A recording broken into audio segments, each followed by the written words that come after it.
بسم آب وولد ومنفس قدوس أهدو أملاك أمين.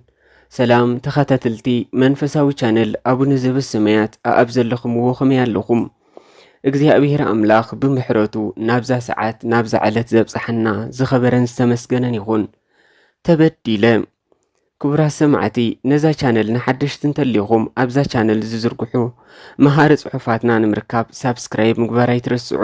ነዛ ቪድዮ እውን ላይክ ብምግባር ተጀመርኩምዋ ዝጎለኩም የብሉን እሞ ላይክ ምግባር ኣይትፍቀቁልና።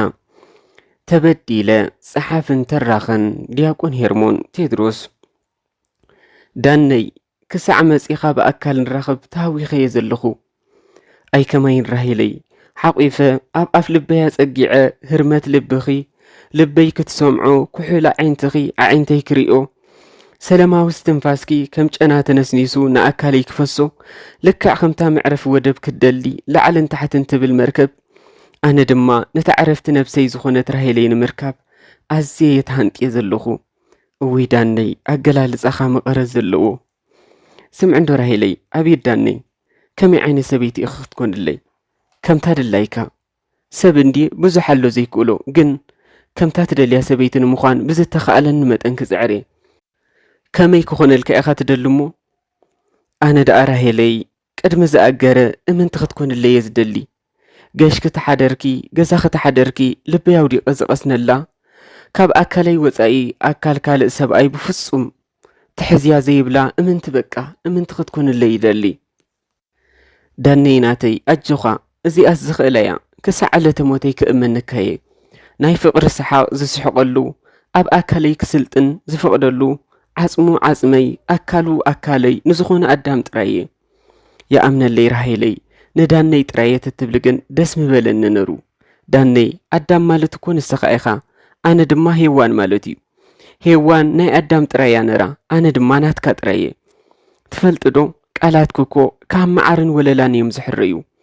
ኣብ ስራሕ ውዒለ ገዛይ ምስ መጻኹ ዋላ እኳ ኣቐድም ኣቢለ ነፍሰይ ተተሓጸብኩ ድኻመይ ዝርሕቐለይ ግና ሙእዛት ቃላትኪ መሰንቆ ዝጥዕም ድምፅኽ ምስ ሰማዓኹ እዩ።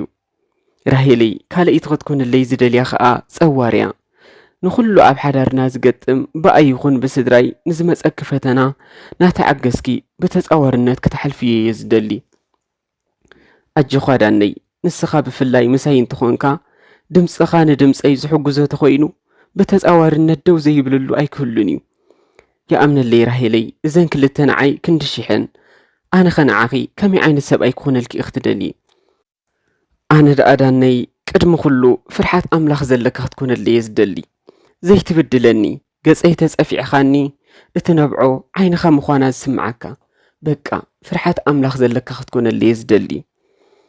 ራሂለይ ከምቲ ዝበልክዮ ሰብኣይን ሰበይትን ኢድን ዓይንን ስለ ዝኾኑ ኢድ ተተቐርጢማ ዓይነያ ትነብዕ ስለዚ ብገዛእ ኢደይ ወቂዐ ዓይነያ የንብዕኒ ይትረፍ ንዓኺ ምቃል ጎነይ ንሰብ ይኹን ንእንስሳ ክብድል ሕልናይ ኣይፈቕደለይን እዩ። ኣይብድለክኒ ኣጆኹ ራሂለይ ኣይትጠራጠሪ። ይኣምነለይ ዳነይ ካልእይቲ ኸኣ ክትኮነለይ ዝደልያ ኣብ ሓጎሰይን ጸገመይን ሰሓቐይን ብኽያተይን ኣብ ጎነይ ደው ክትብል እንተስሒቐ ተሓጒስካ ክትስሕቕ ክሓዝን ከለኹ ሓዘነይ ዝስምዓካ ሰብኣይ ክትኮነለይ እየ ዝደሊ። ዳነይ እዘን ክልተ ንኹሉ ድሌት ጨናፍረይ ዝሓዛ ኣጉናድየን። ራሂለይ ቃሊኣ ትወልኪ ኣብ ትነብዕሉ ጸራግ ንብዓትኪ ፀሓይ ሽግር ማርማር ኣብ ትብለኪ ከም ጽላል ቅንጭቢ ህይወት ዝህብ ጽላል ክኾነልኪ እየ። ራሂለይ ሓንቲ ሳልሰይቲ ክውስኸኪ ተረዳኢት ኩንለይ ክኾነልካ እየ ዳነይ ኣጆኻ። ራሂለይ በሊ ብሩኽ ለይቲ ድቃስ መጺንሎ ሕራይ ዳነይ ብሩኽ ለይቲ።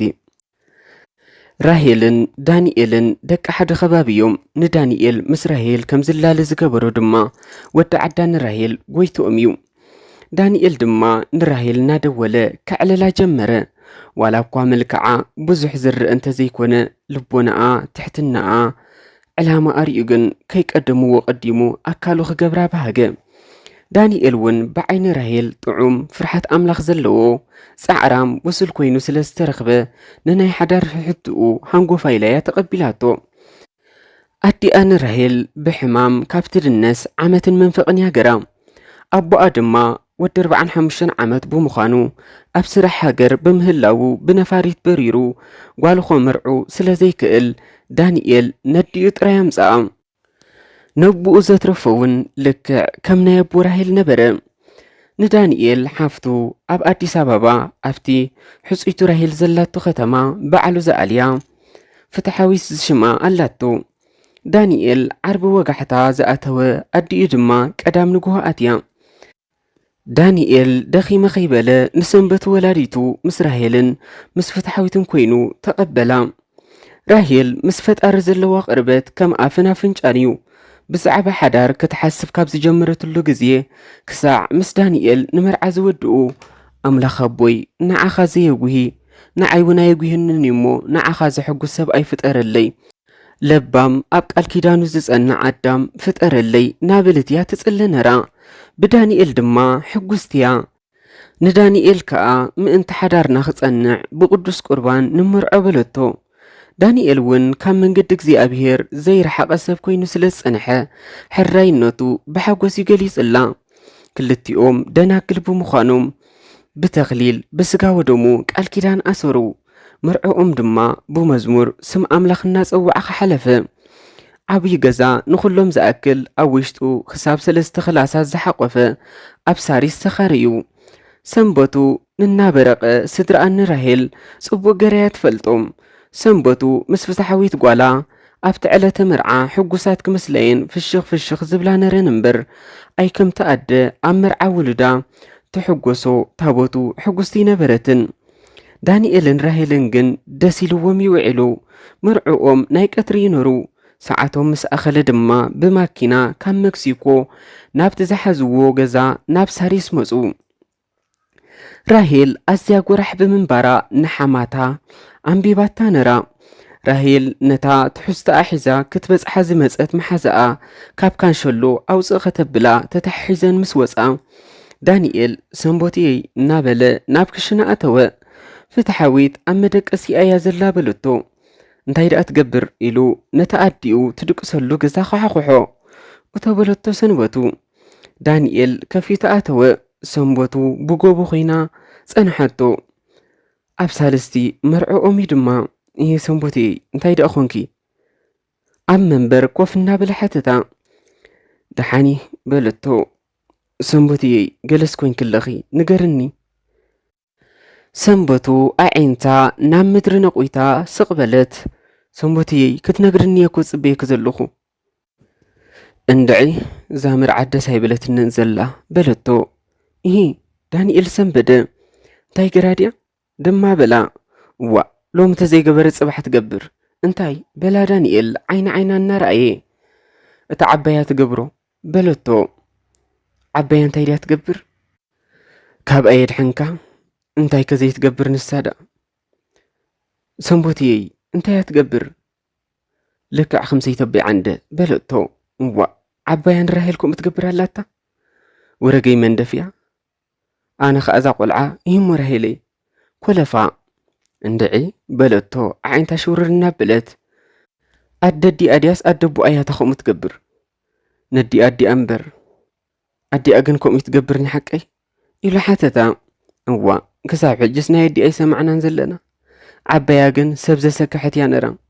ይሄ ደኣ ነራ ኢልኪ ብሂወት የላ እንዲ ሕጂ ሞይታ ኣባ ዓመታ እኳ ትገብር ሕጂ እዛ መርዓትካ ምስኣ ተቐሚጣ ነረያ። ኣነ ኣጣማምታ ደስ ኣይትብለንን እያ። ኣንቲ ሰንቦቴ እንታይ ክትብሊ ዘለኺ ኣነ ዝብለካ ደለኹ ዳ ጽባሕ ንግሆ ከም ዓባያ ኸይትኾነካ ምስ ሰብ ዘበለ ኸይትበኣሰካ ኩሉ ሰብ ብማዕዶ ርኢካ ኸይሓልፍ እየ ዝብለካ ዘለኹ። ራሄለይ ከምኡ ትገብርንያ ምስ ኣምላኽ ዘለዋ ርክብ ርኢኽየ እንዲኺ ብስጉእ እንዶምን ንመርዖ ዝበለትን እኮ ንሳ እያ። ቅዱስ ቁርባን እናወሰደሲ ከመይ ገረያ እሞ ከምኡ ክትገብር። እዋ ሕጂ ዶ ይብለካ ኣለኹ ኣብኡ እቲ መሰበልከያ ትጅምሮ ኣመልተሊዋኸ እንታይ ቅዱስ ቁርባን ረኽሕዛ ኾይኑ ሕጂ እንታይ ግበር ክትብልኒ ዘለኺ ሕተታ እሞ እንታይ ልኸዓታ ዓባይ ክስ ከምዚ ትገብር ነራ ንስኸኸ ኸመይ ክትብላ እዛ ዝበልክያ ኣብኣ ኸላ ኽብላ ትብላ እወ ኣይብላኒ። ጽባሕ ንግሆ ኸኣ ትስሕና ዝቐርበካ ሰብ ከምዘየለ ክትፈልጥ ኣለካ። ኣንቲ ሰንቦትየይ ራሄል ከምኡ ትገብርንያ ይብለክ ኣለኹ እሞ ትገብር ዲ ኣይትገብርንያ ክትፈልጥ ስሕተታ። ኢላ ተሲኣ ወፂያ ኸደት ምሸት ኣብ ዓረቶም ከለዉ ራሄል ንዳንኤል ፈዚዙ ረኣየቶ ዳነይ ድሕንዲ ኸዳ ኢላ ድማ ተወከሰቶ ዳንኤል ርእሱ ሓኸፍ ኣቢሉ ከይመለሰላ ስቕ በለ ራሄል ድማ ገበልባ ኾነት ካብቲ ወዲቐትሉ ዝነበረ ዓራት ትስኢላ ዓይኑ እናረኣየት ዳነይ እንታይ ኢኸኸምካ በለቶ ንስኸ ኸም ዓባይ ክዲኺ በላ ገጹ እስር ኣቢሉ ካልኣይ ክፋል ይቕጽል። ክቡራት ሰማዕቲ ነዛ ቻነል ሳብስክራይብ ዘይገበርኩም እንተለኹም ማህሪ ጽሑፋትና ኣብ ዘርጋሕናዮ ንኽበጽሓኩም ከምኡውን ካልኣይ ክፋል ዝርግሕ ምስ ኣበልናያ ቀልጢፋ ንኽትመጸኩም ሳብስክራይብ ምግባር ኣይትረስዑ። ነዛ ቪድዮ ነዛ ዛንታ ደስ እንተይላትኩም ድማ ላይክ ግበርዋ ናብ ብዙሓት እውን ሸር እናበልኩም ከተባጽሕዋ ብትሕትና ንላውበወኩም ኮመንትኹም ነቐፌታኹም ኣቦታኹምን ተኣስፍሩልና። ወስብሃት ለእግዚአብሔር ልዑል ወለወላዲቱ ድንግል ወለመስቀሉ ክቡር አሜን።